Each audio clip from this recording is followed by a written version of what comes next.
আজকে আমাদের marriage day. ঠিক এই দিনে শুরু হয়েছিল একসাথে পথ চলার গল্পটা।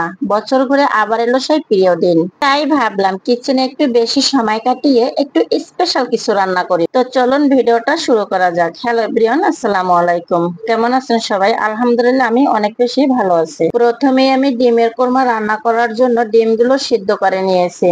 তারপর ডিমগুলো সিদ্ধ করার পরে আমি পেঁয়াজ বেরেস্তা করে নেব ডিমের কোরমাতে দেওয়ার জন্য।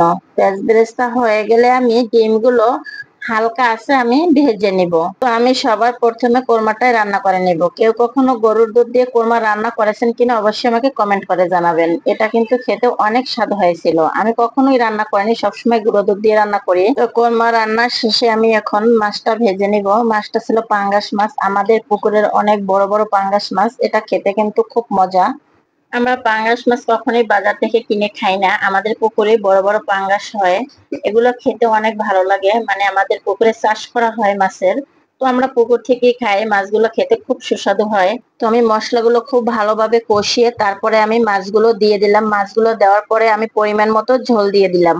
তো কিছুক্ষণ পর আমার ঝোলটা ফুটে গেছে, তারপরে আমি কয়েকটা টমেটো কেটে দিয়ে দিলাম ঝোলের ভিতরে। মাছের সাথে টমেটো কেটে দিলে আসলে এটা খেতে খুব ভালো লাগে, ঝোলটা খুব ইয়ামি হয়। অনেকেই আছে বড় মাছ হলে ভেজে খায় না, কাঁচা রান্না করে খায়, কিন্তু আমরা যত বড়ই মাছ হোক না কেন আমরা সবসময় ভেজে তারপরে রান্না করে খাই। আমরা কাঁচা মাছ এভাবে খেতে পারি না। তো মাছটা রান্না করা আমার হয়ে গেছে। তো আমি কিছু ভাজা জিরার গুঁড়ো উপর থেকে ছড়িয়ে দিলাম। এরপরে আমি করলা ভাজিটা করে নেব।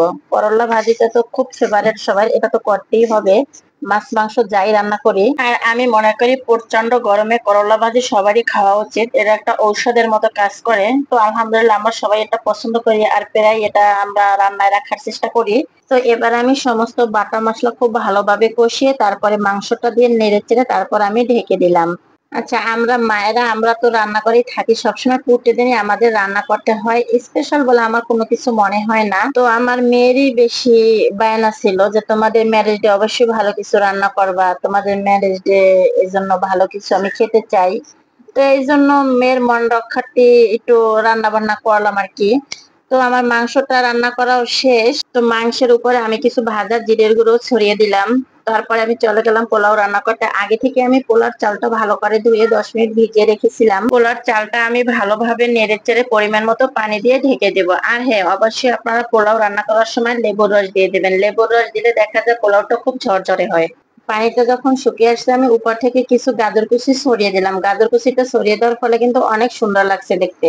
তো পোলাওটা কিন্তু আমার খুব ঝরঝরে হয়েছিল এবং খেতেও কিন্তু অনেক মজা হয়েছিল। তো আমার মনে হয় প্রত্যেকটা মেয়েদেরই ম্যারেজ ডে উপলক্ষে কোথাও ঘুরতে না গিয়ে ভালো কিছু রান্না বান্না করে হাজবেন্ডকে খাওয়ানো উচিত, ভালো ভালো কমপ্লিমেন্ট পাওয়ার অপেক্ষায়। এই যে দেখলেন এতক্ষণ এত কিছু রান্না বান্না করেছি, এত পরিশ্রম করেছি, সবকিছু শুধু একটা কথাতেই শান্তি যে অনেক মজা হয়েছে।